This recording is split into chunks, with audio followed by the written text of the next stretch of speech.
नमस्कार दोस्तों, good morning. The topic for the discussion today is contribution of scientists in the field of microbiology, part 1.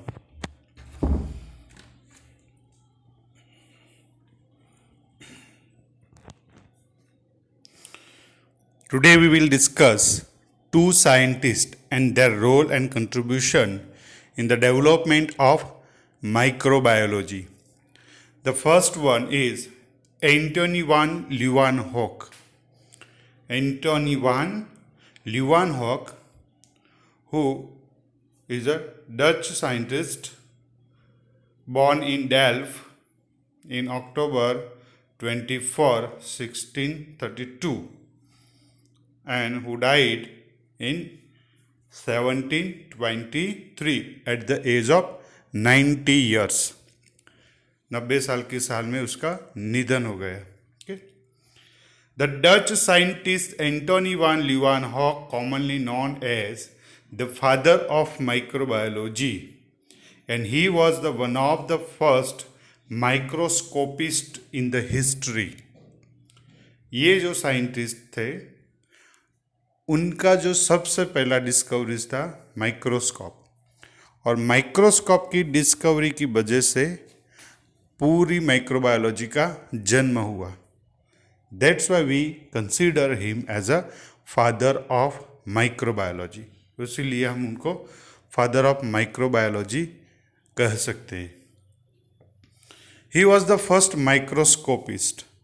ये सबसे पहले microscope में देखने वाले पर्सन थे.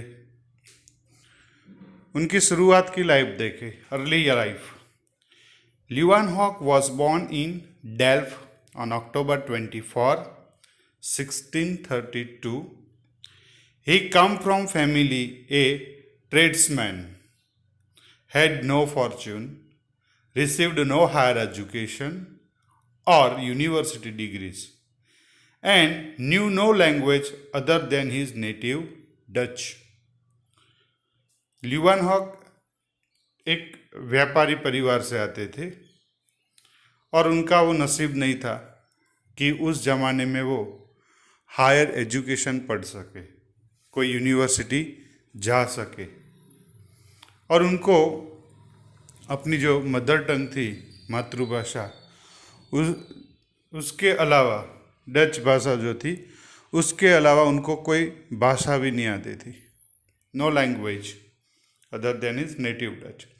His father was basket maker. उनके जो पिता थे वो बास्केट्स बनाते थे.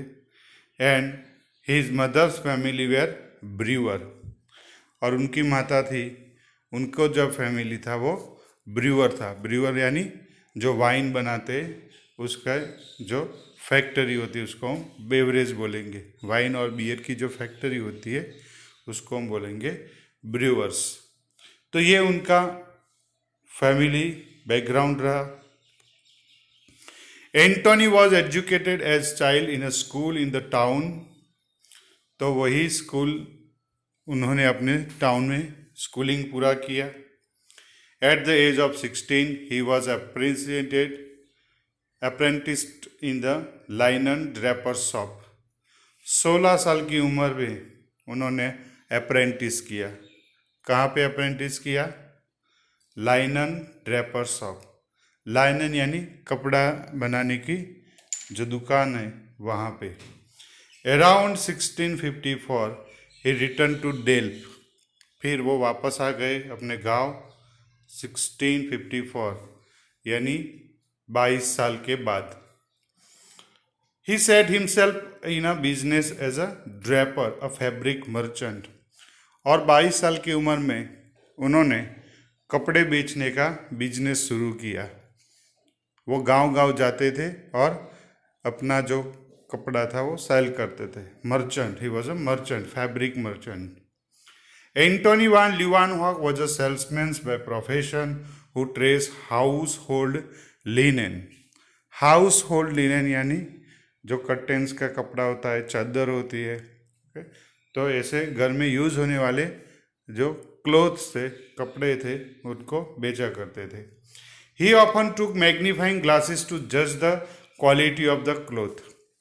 तो जब भी कपड़ा देखते या खरीदते थे तो वो कपड़े की जो बुनाई है, मीन्स उनका विवरिंग है कि जो थ्रेड है वो कितना मजबूत है, वो देखने के लिए वो माइक्रोस्कोपिक लेंस यूज़ करते थे, यानी मैग्नीफाइंग लेंस। मैग्नीफाइंग लेंस यानी बिलोरी कांच जो हम देखते हैं। So he use this magnifying glass regularly.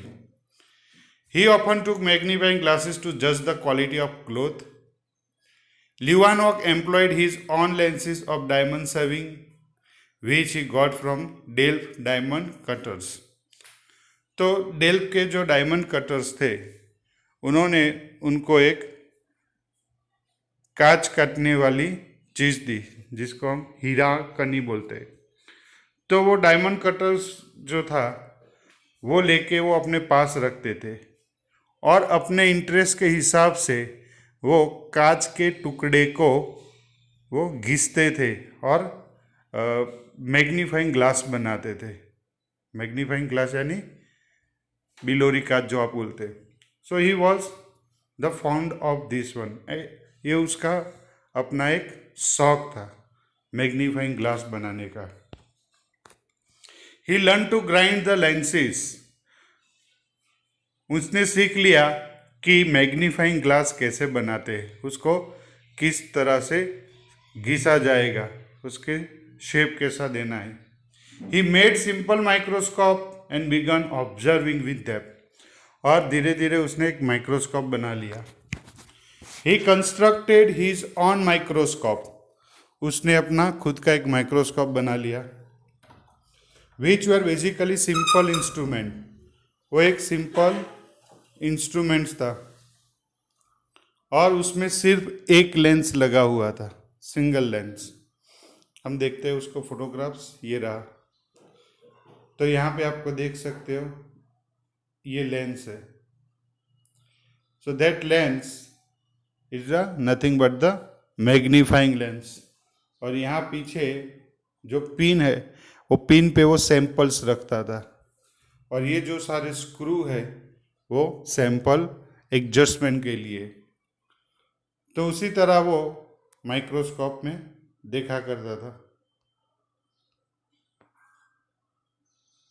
यहाँ पे आप फिगर में देख सकते हो स्पेसिमेन पिन और ऑब्जेक्टिव। तो दूसरी ओर से वो देखे करते थे। He constructed his own microscope, which were basically simple instrument consisting a single lens. तो सिंपल माइक्रोस्कोप का मतलब क्या है? उसमें एक ही लेंस होगा। एक लेंस है तो सिंपल माइक्रोस्कोप, और दो या इससे ज़्यादा लेंसेज है तो हम उसको बोलेंगे कंपाउंड माइक्रोस्कोप। तो माइक्रोस्कोप दो तरह के। तो सिंपल माइक्रोस्कोप किसने आइडेंटिफाई किया, इन्वेंट किया? एंटोनी वान लीeuwenhoek ने। और कंपाउंड माइक्रोस्कोप आइडेंटिफाई डिस्कवर किया जैकेरिस जेन्सन। वो हम बाद में देखेंगे।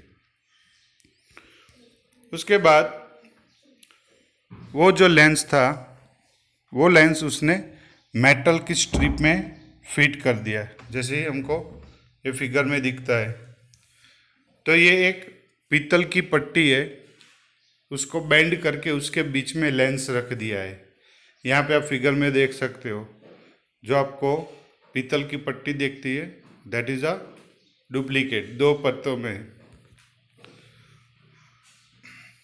So this was fix the lens between, however with the high precision he able to perform magnification of around 300x। तो वो 300 गुना 300x 300 गुना मैग्नीफाई कर सकता था सैंपल। उस तरह के लेंस उसने कंस्ट्रक्ट किए थे। The object maintain to be magnified was put on the top of movable metal holder and focusing took place by the way of screw providing the back. The whole tiny was less than 10 centimeter in the size। तो वो सारी चीज़ वो objects पे रखते थे और उसको adjustment के लिए उसके पास तरह तरह के स्क्रू थे और वो स्क्रू की मदद से वो सारी चीज़ एडजस्ट करके काम कर सकता था। Antony van Leeuwenhoek's microscope were actually very strong magnifying glasses, having considerable similarity with the composite microscope of the time. तो उस टाइम के माइक्रोस्कोप में सबसे बेहतरीन थे। Leeuwenhoek is the known have made over 500 microscope, of which fewer than 10 have survived to the present day. तो उस जमाने में उसने करीबन 500 माइक्रोस्कोप ऐसे बनाए थे, जिसमें से आज 10 माइक्रोस्कोप अभी भी हमारे पास म्यूजियम में पड़े। Antonie van Leeuwenhoek made more than 500 optical lenses. He also created 25 single lens microscope of different types, of which only 9 have survived. तो आज 9 और 10 अभी पड़े। The microscope were made of silver और कॉपर फ्रेम्स। तो उसमें उसने मटेरियल यूज किया, इट वॉज ऑफ सिल्वर और copper. Those that have survived are capable of magnification up to 275 times. तो वो 300 अभी मैंने बोला 275 टाइम्स मैग्नीफाई कर सकता है। It is suspected that van Leeuwenhoek possessed some microscopes that could magnifying up to 500 times. तो उसके कुछ माइक्रोस्कोप 500 गुना ज़्यादा देख सकते थे। एंटोनी वान लीeuwenhoek की डिस्कवरीज क्या क्या थी? इट वॉज लीeuwenhoek's पैशन, ये उसका एक शौक था। क्या? Skill and quality to illuminate the object properly. तो वो चीज़ों को बड़ी करके देखने के लिए वो बहुत काम करता था। And made him discover the microscopic objects. तो उसने माइक्रोस्कोप बना डाला। Leeuwenhoek succeed in making some of the most important discoveries in the history of biology. उसने बायोलॉजी में बहुत सारी डिस्कवरीज की है। He analyse the things. उसने अपने माइक्रोस्कोप से क्या देखा? Tooth plaque. टूथ प्लेक यानी हमारे जो दांतों के बीच के अंदर कुछ सफ़ेद सा जो सॉलिड्स भरा रहता है, बराबर, हम अपने नाखून से उसको निकाल सकते। तो दैट इज़ द टार। वो टार उसने देखा। टूथ प्लेक, बराबर। स्ट्रेगनेंट वाटर, जो पानी जमा हुआ होता है उसमें बहुत सारे माइक्रो ऑर्गेनिजम्स पनपते हैं। He saw that. Baker's yeast, उसने दही के पानी में ईस्ट देख ली। स्पम्स देखे उसने, ब्लड देखा, बैक्टीरिया डिस्कवर किए, फ्री लिविंग बैक्टीरिया देखे, parasites, micro organisms, protozoa, sperm cell, blood cell, nematodes, rotifers. तो जो पानी के अंदर सबसे छोटे से छोटे माइक्रो ऑर्गेनिजम्स है या प्रोटोजुआ है, वो सब उसने देखे। And he made some drawings on in his book. तो उसकी बुक में इसने ऐसे ड्राइंग्स किए, आप देख सकते हो, ABCDEF। These are the original drawings made by him. In 1670 and decades thereafter, 1617 और उसके बाद 10 साल में, he made successful observation of microscopic organism, which he called animalcules. उसने शब्द दिया animalcules, एग्जाम्स में आता है, it is asked in the exams, who coined the term animalcules. So animalcules यानी एनिमल्स के छोटे छोटे molecule. His research, which were widely circulated, opened up an entire world of microscopic life to the awareness of scientists. और उसके बाद micro organisms जैसे छोटी दुनिया भी है, वो सबको पता चला। The Dale physician Graf brought Antony van Leeuwenhoek to Royal Society, where he published his uniquely detailed finding in Dutch, consisting of only 200 later. तो ये जो साइंटिस्ट तो था नहीं, जब साइंटिस्ट नहीं था तो उसको साइंटिफिक रिसर्च के बारे में कुछ नहीं पता था। तो उसके जो डॉक्टर फ्रेंड थे ग्राफ्ट, वो रॉयल सोसाइटी यानी उस जमाने का यूरोप में रिसर्च पब्लिकेशन के लिए एक एजेंसी थी। तो ये ग्राफ्ट एंटोनी वान लीeuwenhoek के जितने भी रिसर्च थे, देयर आर 200 पेपर्स। तो उन्होंने 200 रिसर्च पेपर वहाँ पे बारी बारी से डिपॉजिट करवाए और एंटोनी वान ल्यूवानहॉक का जो भी रिसर्च था वो दुनिया के सामने आया। Later life and death, Leeuwenhoek gain world wide fame with this observation. तो दुनिया ने उनको जाना पहचाना। However, he wrote 1716 that he did not strive for the fame, but he was driven by inner craving for the knowledge. उन्होंने बताया, लिखा कि मैं दुनिया में प्रसिद्धि के लिए ये सब नहीं कर रहा, ये तो मेरे अंदर था जो मुझे देख इच्छा हो रही थी कुछ जानने की, तो मैंने इसलिए ये सारा काम किया है। तो मेरे अंदर जो जिज्ञासा थी वो जिज्ञासा के लिए मैंने उसको संतोषने के लिए मैंने काम किया है, उसको उसके लिए काम किया। So this great scientist died on August 16, 1732 at the age of 19। तो 16 अगस्त को इसकी मृत्यु हो गई। So this is the work of Antonie van Leeuwenhoek. I think now we see the second scientist, Louis Pasteur. Louis Pasteur is well known scientist to us, हम उसको अच्छे से जानते हैं। Now we try to understand in detail. Louis Pasteur, the era is 1822 to 1895। पूरी 1900 साल में वो उसका लाइफ स्पान रहा, 1822 to 1895। His birth on December 27 and he died on September 28 in 95. He was a French chemist and microbiologist, renowned for his discoveries of principle of microbial vaccination, germ theory of fermentation and pasteurization. तो उसकी बहुत important discoveries रही है, that we see one by one here. He is remembered for his remarkable breakthrough in cause and prevention of disease. उसने बताया कि disease कैसे होता है, कहाँ से ट्रांसफ़र होगा। तो उसने एंथ्रेक्स के साथ ये चीज़ समझाई। Anthrax that is normally disease of the animals, animals के अंदर एंथ्रेक्स होता है। And his discoveries have saved a countless lives ever since.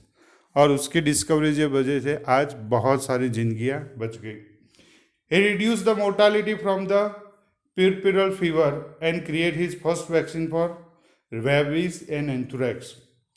तो उसने पुरपुरल फीवर जो है वो उसकी डिस्कवरी की कि भाई ये रोग, ये डिसीज़ ऐसे स्प्रेड होता है, और उसने उससे बचा जाने का उपाय बताया और वैसे उसने लाइफ बताई। साथ उसने 2 वैक्सीन्स भी आइडेंटिफाई किया, the vaccines of anthrax and rabies. Rabies यानी हड़कवा, हाइड्रोफोबिया, जो कुत्ता काटने पर होता है, दैट इज रेबीज। और anthrax, it is a lung infection caused by Bacillus anthracis, and it is normally found in the cow and buffaloes and animals, and it is transmitted from animals via milk to the human. ये हमको भी हो सकता है। His medical discoveries provided direct support for the germ theory of disease. तो उसके जो research थे वो germ theory of disease. Germ theory of disease का मतलब क्या है कि डिसीज के लिए रिस्पॉन्सिबल माइक्रो ऑर्गेनिजम्स होते हैं। He discover it and application in the clinical medicine.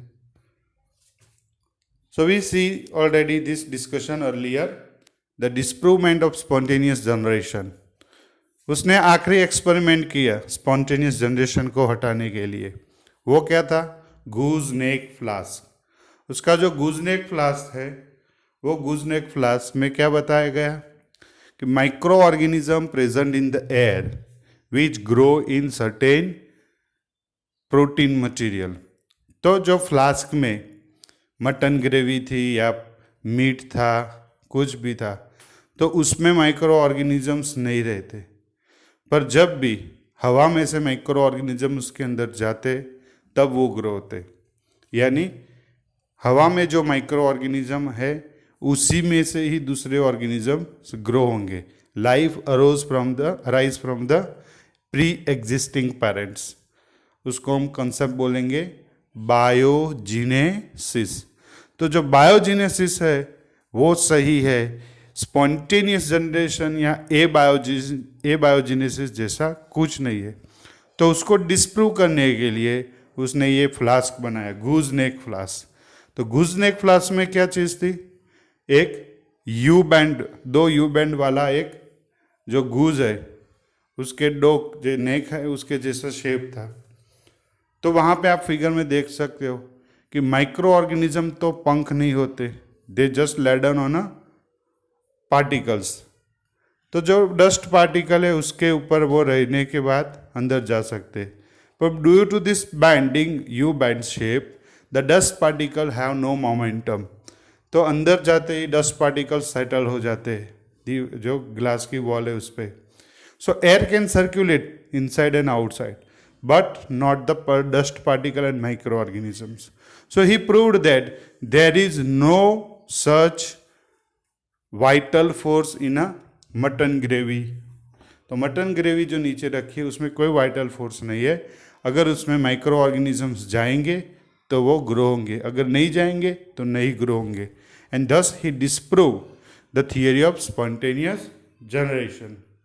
So before Louis Pasteur, it was widely believed that non-living things could produce living organism. तो लुइस पास्चर से पहले जैसे हमने एरिस्टोटल की बात की, फिर हॉर्मोन्स की बात की, ओके, निधम की बात की, तो सब लोगों ने क्या मनाया कि स्पॉन्टेनियस जनरेशन होता है। और लुइस पास्चर ने बताया कि fermentation is caused by the growth of micro organism. तो फर्मेंटेशन में माइक्रो ऑर्गेनिजम्स होते हैं। And emergent growth of bacteria in nutrient broth is due to spontaneous, is not due to spontaneous generation but it is due to biogenesis. तो पहले से जो micro organism अंदर रहते हैं या हवा से जो आते हैं वही ग्रो होते हैं, बराबर। बाकी कोई मटेरियल में ग्रोइंग कैपेसिटी नहीं होती। He exposed the boiled broth to an air in a vessel that contained filter to prevent all particles from the passing through to the growth medium, and even in the vessel with no filter at all, with air being admitted via long tortoise tube, he would not allow the dust particle to pass. तो जैसे मैंने बताया कि उसने flask लिया, flask में mutton gravy रहा, उसको बराबर उबाला और फिर उसको हवा में खुला छोड़ दिया। पर खुला छोड़ने से पहले उसने क्या किया, एक ट्यूब लगा दी, gooseneck tube. Nothing grow in the broths, broth में कुछ ग्रो नहीं हुआ। Unless the flask were broken open, जब तक फ्लास्क को ओपन नहीं किया गया, महीनों तक उसमें कुछ नहीं ग्रो हुआ। जैसे ही उसकी ट्यूब हटा ली ऊपर से, तुरंत दूसरे दिन या शाम को ग्रोथ हो गया। So showing that living organism that grow in such broth they come from outside. तो उसने बताया कि हवा में से माइक्रो ऑर्गेनिजम्स आए और वो ग्रो हो गए। As a spore on the dust, जो हवा में स्पोर के फॉर्म में रहते हैं। That spontaneous generation within the broth, उसमें स्पॉन्टेनियस जनरेशन जैसा कुछ नहीं है ब्रॉथ का। This was one of the last and most important experiment disproving the theory of spontaneous generation. तो ये एक सबसे इम्पॉर्टेंट एक्सपेरिमेंट रहा in the theory of spontaneous generation कि भाई अब के बाद अब कोई डाउट्स नहीं है, there is no spontaneous generation. So this was the first contribution in the field of microbiology by Louis Pasteur. Then Louis Pasteur was called by his friend in a French brewery. तो उसका जो friend था उसकी एक beverage थी, beverage यानी wine और beer बनाने की उसकी फैक्ट्री थी। तो वहाँ पे जो उसका बियर बनता था, वाइन बनता था, वो कुछ दिनों में पड़े पड़े स्पॉइल हो जाता था, उसमें से स्मेल आती थी। ओके, तो उसने अपने फ्रेंड को बोला कि तू कुछ रिसर्च कर और मुझे बता कि इसको क्या किया जाए। So this is the photograph of that one. वो अपने फ्रेंड के ब्रेवरी पर रिसर्च कर रहा है कि ये बियर और वाइन क्यों बिगड़ जाते हैं, why they got spoiled, how to treat it one. Then after he gave the germ theory of fermentation. तो उसने बताया और रिसर्च किया कि वाइन और बियर बनाने के लिए उसमें माइक्रो ऑर्गेनिजम्स काम करते हैं, और माइक्रो ऑर्गेनिजम्स जो काम करते हैं वो अल्कोहल और कार्बन डाइऑक्साइड रिलीज करते हैं। तो उसको पता चला कि फर्मेंटेशन जिसको हम आथवन बोलते हैं गुजराती में, आथा आना। सो तो आथवन it is nothing the fermentation. तो फर्मेंटेशन में भी माइक्रो ऑर्गेनिजम्स काम करते हैं, and their micro organisms was a yeast cell. तो वो ईस्ट सेल थे। तो ईस्ट सेल की फर्मेंटेशन में discovery, that is known as the germ theory of fermentation. तो फर्मेंटेशन में जर्म्स होते वो उसने आइडेंटिफाई किया। Pasteur research also show that the growth of micro organism was responsible for spoiling beverage such as beer, wine and milk. उसने बताया और देखा कि बियर, वाइन या मिल्क जो भी स्पॉइल होते, बिगड़ जाते, तो उसमें माइक्रो ऑर्गेनिजम्स के इम्पोर्टेंस है। They do this one. With this establishment, he invented a process in which liquids such as milk were heated to kill the most bacteria and molds already present within them. This process was soon afterwards known as pasteurization. तो उसने अपने friends का जो beer था उसमें alcohol होता है, alcohol 70 degree पे वॉलेटाइज होता है। तो उसने किया कि उसको हम गर्म करेंगे, वी विल गेट हीट। उसने हीटिंग दिया 61 डिग्री पर 30 मिनट्स के लिए। तो उससे क्या होता था, all harmful organism were died, not all micro organisms, पर जितने हार्मफुल थे, पैथोजेनिक थे, वो जेंटल हीट 60 डिग्री पर बियर और वाइन को गर्म करने पर क्या होता था, उसका टेस्ट और फ्लेवर वैसे का वैसा रहता था, और उसमें रहे पैथोजेनिक माइक्रो ऑर्गेनिज्म और बेड माइक्रो ऑर्गेनिजम्स सब डिस्ट्रॉय हो जाते थे। And similar approach has been applied for the milk also, and nowadays it is known as the pasteurization of milk. तो यही जो कंसेप्ट था वो पास्चुराइजेशन के नाम से हम जाते हैं, जिसमें कि मिल्क को 60 या 72 डिग्री पर गर्म करना है। 71 डिग्री पर गर्म करने से क्या होगा, उसकी न्यूट्रिशनल क्वालिटी, उसका फ्लेवर और टेस्ट जो बोलते हैं वो नहीं चेंज होगा, और उसमें रहे पैथोजेनिक माइक्रो ऑर्गेनिज्म क्लॉक्सिला बर्टनी और माइकोबैक्टीरियम ट्यूबरकुलोसिस विल डाई, उसमें से मर जाएंगे। सो ये कंसेप्ट लुइस पास्चर ने ओरिजिनेट किया था बियर और वाइन के लिए, पर अभी किस पे हम यूज़ कर रहे हैं, we are using for milk and fruits juice, बराबर। So beverage contamination led Pasteur to idea that microorganism infecting animals and human and cause disease. तो उसको वो भी स्ट्राइक किया कि अगर ये बियर, मिल्क, वाइन भी बिगड़ जाता है तो माइक्रो ऑर्गेनिज्म ह्यूमन के अंदर भी जाते होंगे और डिसीज कॉज करते होंगे। उसको वो आइडिया आया। He proposed to prevent the entry of microorganism in a human body and leading the Joseph to develop antiseptic method in surgery. तो उसने अपने फ्रेंड जोसेफ लिस्टर को बताया कि एक काम करो, आप ऑपरेशन करते हो ना, तब जाके थोड़ा एंटीसेप्टिक डाल दो, तो माइक्रो ऑर्गेनिजम्स मर जाने चाहिए। अगर हवा में रहते माइक्रो ऑर्गेनिजम्स मरेंगे तो ऑपरेशन के टाइम पे कंटामिनेशन नहीं होगा और इन्फेक्शन नहीं होगा। तो ये कंसेप्ट उसने अपने फ्रेंड्स को दिया। Then he develop the technique. Pasteurization क्या है? What is pasteurization?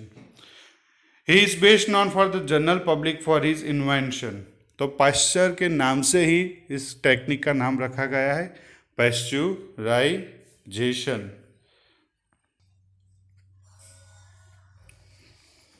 So where it is applicable?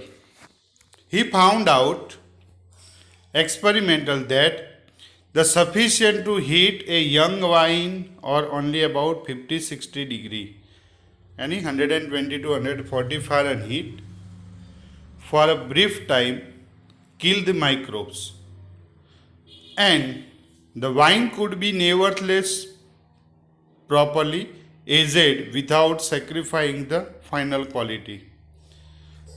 In honor of Pasteur, the Pasteur process become known as pasteurization.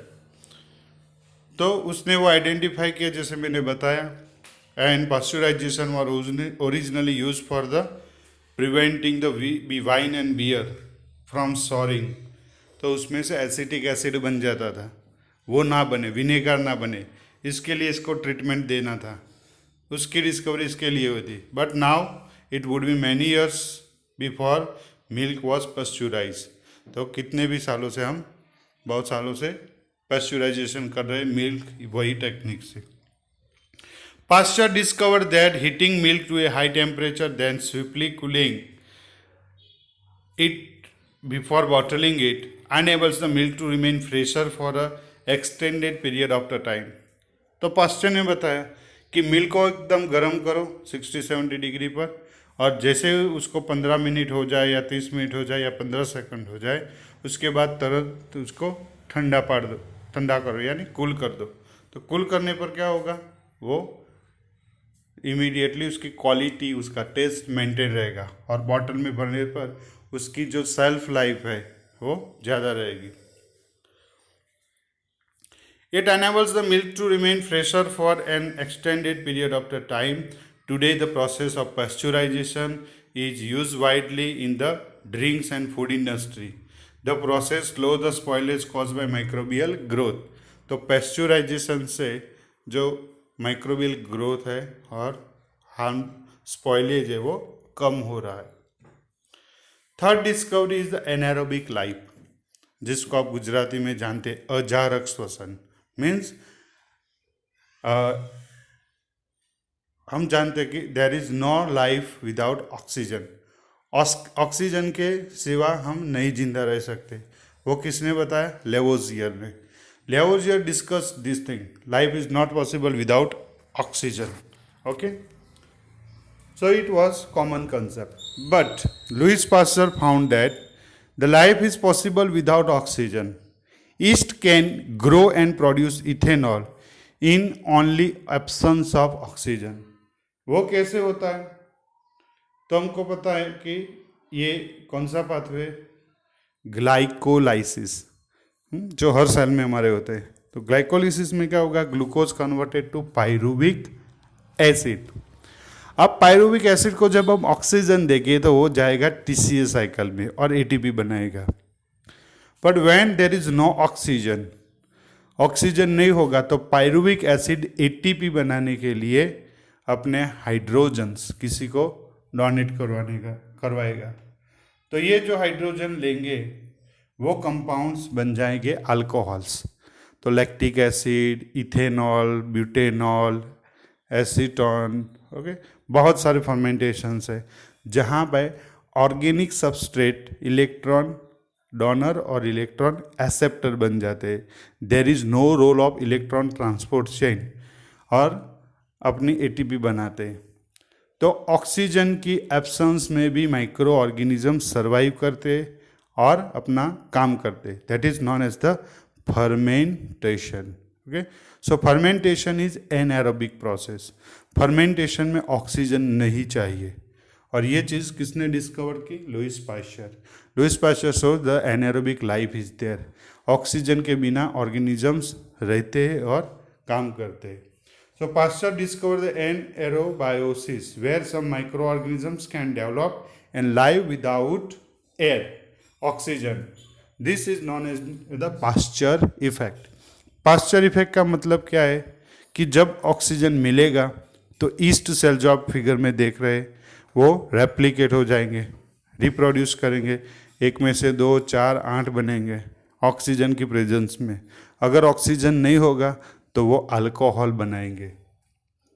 And the commercially east is available. जो packing में आप देख रहे हैं वो बाजार में ईस्ट मिलती भी है। Louis Pasteur discover the silk worm disease. Silk हमको पता है, रेशम। तो रेशम जो है उसके लिए हम उसका जो प्रोडक्शन करेंगे वो प्रोडक्शन कहाँ से होगा? रेशम के कीड़े के कोकून से। तो जो कोकून है उसके ऊपर जो आप फाइबर्स देख रहे हो वो फाइबर्स को निकाल लिया जाता है और उसमें से सिल्क कपड़ा बनाया जाता है, रेशमी कपड़ा। तो जो रेशमी कपड़ा और सिल्क है उसके लिए हमको क्या करना पड़ेगा? Cultivation of silk worm. तो जो सिल्क के कीड़े हैं उनका हमको कल्टीवेशन करना पड़ेगा। पर उस टाइम पे सिल्क वॉर्म जो थे उनमें इन्फेक्शन लगा रहता था, डिसीज होता था। तो ये डिसीज कहाँ से होता है, क्यों होता है, कैसे कंट्रोल किया जाए, that discovery was made by Louis Pasteur in that era. So in 1865 two parasitic disease, उसने 2 डिसीज का काम उसने स्टडी किया. One pebrine and flacherie was killed the great numbers of silkworm at the Alps. तो आज हम सुनते Alps की पर्वतमाला, आल्प्स यूरोप में. तो आल्प्स का जो एरिया था वहाँ पे सिल्कवॉर्म डिसीज हुआ करते थे, और वो 2 डिसीज थे, उनके नाम है pebrine and flacherie. Pasteur worked several years providing that these diseases were caused by microbial attack on the silkworm egg, and eliminating the microbes in silkworm nursery would eradicate the disease. तो उसने धीरे धीरे काम किया और इसके infection को कैसे घटाया जाए नर्सरीज में, वो काम किया, और ये सारे दोनों ही डिसीज ट्रीट हो गए. तो ये एक उसका पायोनियर डिस्कवरीज था. और लास्ट और इम्पॉर्टेंट डिस्कवरी उसकी थी, वो था immunology. The father of immunology हम कह सकते हैं. कैसे? तो उसने वैक्सीन आइडेंटिफाई किया. वैक्सीन कैसे काम करेगा? Lewis pasture worked on disease including chicken cholera. तो उसने चिकन यानी मुर्गा, तो जो चिकन है उसके अंदर कॉलेरा डिसीज था, और अगर उसको कॉलेरा का इंजेक्शन दिया जाए तो 2-3 दिन में मर जाएगा.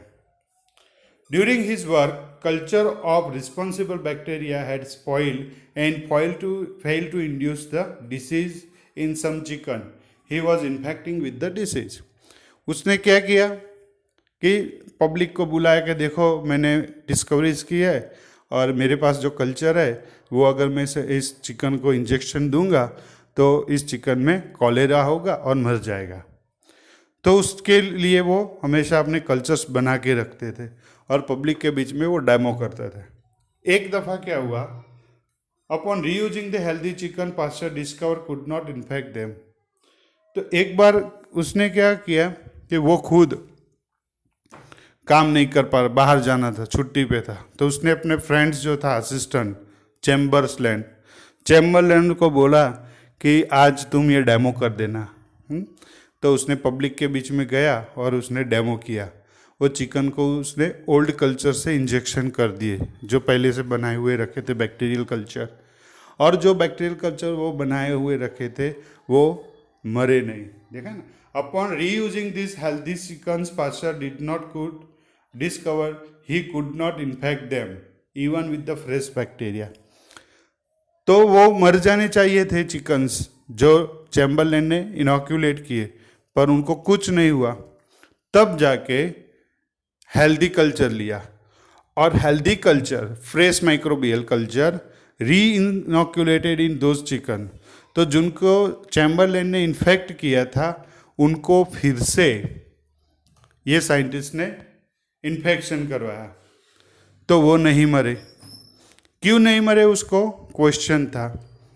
देखिए फिगर में,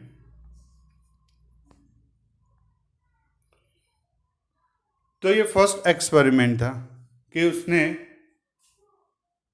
लाइव कल्चर लिए चैम्बरलैंड्स ने, और वो ये चिकन को इन्फेक्शन करवाया. तो वो मर जाने चाहिए पर नहीं मरे. तब जाके लुईस पास्चर ने वही चिकन लिए और उसमें ओरिजिनल लाइव माइक्रो ऑर्गेनिजम्स फिर से इंजेक्ट किए, तो वो नहीं मरे. तो उसने बदल दिए. जिनको पहले ओल्ड कल्चर का इंजेक्शन नहीं दिया गया था वैसे उसने चिकन्स लिए, और उनमें ये कॉलेरा के इंजेक्शंस उसने किए, तो वो मर गए. तो एक ही कल्चर से ये जो थे वो मर गए, वही कल्चर से पुराने वाले नहीं मरे. तो उसके पीछे कारण क्या था? What is the reason behind in work? So Pasteur think that the old culture may give him immunity. जो पुराना कल्चर पहले चैम्बरलैंड ने इंजेक्शन दिया, फर्स्ट में चैम्बरलैंड ने इसमें इंजेक्शन दिया फर्स्ट जो चिकन्स थे, उनमें रेजिस्टेंस आ गया, इम्यूनिटी आ गई। इम्यूनिटी क्यों आई? तो ये जो कल्चर था, that culture was a very old culture, वो पुराना कल्चर था। तो पुराने कल्चर में क्या होता था कि माइक्रो ऑर्गेनिज्म के पास दो प्रॉपर्टी रहती है।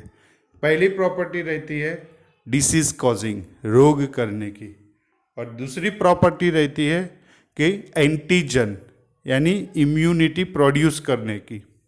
तो जो वीक पीरियड था उसमें ऑर्गेनिजम्स की डिसीज कॉजिंग प्रॉपर्टी यानी पैथोजेनिसिटी हैज़ लॉस्ट। तो ये पैथोजेनिसिटी उसमें से ख़त्म हो गई थी, लेकिन इम्यूनिजेनिसिटी थी जो हमारी बॉडी में एंटीबॉडी बना सकता है, वो प्रॉपर्टी उसमें बाकी बची थी। तो क्या हुआ, जब ये इंजेक्शन दिया गया तब पैथोजेनिसिटी ना होने से ये पहले जो चिकन थे वो नहीं मरे नहीं, वो तो बात सही थी, साथ में ये इम्यूजेनिसिटी उनमें सस्टेन थी, तो माइक्रो ऑर्गेनिजम्स के अंदर एंटीबॉडी बन गया। अब जब ये ऑर्गेनिजम्स देख रहे दे एंटीबॉडी, उनके बॉडी में कॉलेरा के अगेंस्ट में एंटीबॉडी पहले से बन चुकी है, फिर उसमें पास्चर ऐड करेगा इंजेक्शन माइक्रो ऑर्गेनिज्म पे। कैसे माइक्रो ऑर्गेनिज्म? जिसकी पहली और दूसरी दोनों ही प्रॉपर्टी स्ट्रांग है, यानी पैथोजेनिसिटी एंड इम्यूनिजेनिसिटी दोनों ही स्ट्रांग है। Even though this micro organism this chickens are not infected. इसका मतलब क्या हुआ कि हर एक के बॉडी में इम्यूनिटी हो सकती है, और यहाँ से हमारे बॉडी में इम्यूनिटी की बात सबसे पहले कंसेप्ट किसने दिया? लुईस पास्चर ने। और वो चीज़ प्रूव करने के लिए उसने क्या किया? थर्ड एक्सपेरिमेंट में उसने दो फ्रेश चिकन लिए जिनको ऐसा ओल्ड कल्चर इनॉक्यूलेट नहीं किया गया था, और उसमें उसने इंट्रोड्यूस किया फ्रेश इंजेक्शन, तो वो मर गए। तो ये क्यों मरे और ये क्यों बचे, जबकि दोनों को सेम इंजेक्शन दिया गया? तो यही बात थी कि जब ओल्ड कल्चर दिया गया तो वो वैक्सीन की तरह काम करने लगा। मतलब वैक्सीन क्या है? What is vaccine? Vaccine are attenuated और killed culture of same micro organism which cause disease. तो जो डिसीज करते हैं वही माइक्रो ऑर्गेनिजम्स के कील और अटेन्यूएटेड कल्चर्स जो है उसी को हम बोलेंगे वैक्सीन। जैसे हमारे गुजराती में कहावत है, जहर का मारण जहर, यानी जो जहर है उसी को ही ट्रीट करके हम जहर की दवाई बना लेते हैं। तो vaccines are the same thing. Right now corona vaccine is discovering where we are using the corona virus. Corona virus को ही किल करके उसकी वैक्सीन्स बनाई जाएगी। तो ये जो एक्सपेरिमेंट था उसमें क्या किया, तो हिज असिस्टेंट चैम्बरलैंड्स, जो अभी चैम्बरलैंड फिल्टर के नाम के लिए फेमस है, तो his assistant Chamberland has been instructed to inoculate the chickens after Pasteur went on holiday. तो एक हफ्ते के लिए वो हाजिर नहीं था पास्चर, उसने अपने फ्रेंड को जो असिस्टेंट है उसको बोल दिया चैम्बरलैंड्स को कि आज तुम एक्सपेरिमेंट पब्लिक में कर देना, चिकन्स को इंजेक्ट करना और वो मर जाएंगे, वैसा दिखाना है आपको। Chamberland fails to do this one. Chamberland से ये नहीं हुआ, क्यों? Instead went on holiday himself. On his return the month old culture made the chicken unwell. बराबर। तो चैम्बरलैंड ने 1 महीना पुराना कल्चर यूज किया था, और 1 महीना पुराना जो कल्चर था वो कल्चर चिकन में इंसर्ट किया गया, और चिकन में जो इंसर्ट किया गया था उसको कुछ इफेक्ट नहीं आ रहा था। But instead of infecting being fatal they were the chickens recovered completely. तो जब फ्रेश कल्चर उसको इंजेक्ट किया गया तो वो मरने की जगह हेल्दी हो गए, जैसे हमने ये फिगर में देखा।